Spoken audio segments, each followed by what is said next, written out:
நீலகிரி மாவட்டம் கூடலூர் அருகே பந்தலூர் பகுதியில் 2 மணி நேரத்தில் 8 சென்டிமீட்டர் மழை கொட்டி தீர்த்ததால் அப்பகுதி முழுவதும் வெள்ளக்காடாக காட்சியளிக்கிறது.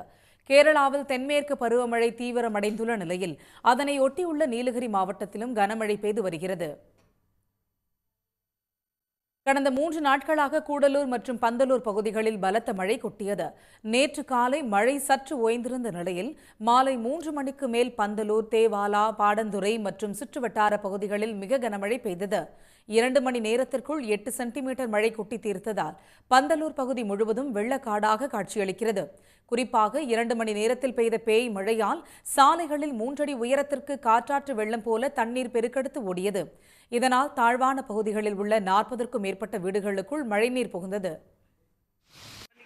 இதே மாதிரி அடித்தால் அதிக வெள்ளமாக ஆசைப்படும். இது பாருங்கள், ஒரு பஜார் எந்த வேகத்தில் தண்ணி போயிருப்பாங்க. நானே நடக்க முடியாது. அதிகமாக போகுது. பாருங்க. பாடந்துறையில் இருந்து ஆளும்வயல் கிராமத்திற்கு செல்லக்கூடிய சாலையில் மழைநீர் பெருக்கெடுத்து ஓடியது. தேவாலா கரியசோலை சாலையில் நிலச்சரிவு ஏற்பட்டு பில்லுக்கடை அருகில் சாலை முழுமையாக துண்டிக்கப்பட்டது. புளியம்பாறை ஆற்றில் வெள்ளப்பெருக்கு ஏற்பட்டதால் பொதுமக்கள் ஆற்றை கடந்து செல்ல முடியாமல் அவதிப்பட்டனர். தொடர்ந்து பந்தலூர் மற்றும் அதன் சுற்றுவட்டார பகுதிகளான உப்பட்டி, பொன்னானி, தேவாலா, சேரம்பாடி, கொளப்பள்ளி பகுதிகளில் மழை விட்டுவிட்டு பெய்து வருவதால் பாதிப்பு மேலும் அதிகரிக்கும் என்று அஞ்சப்படுகிறது.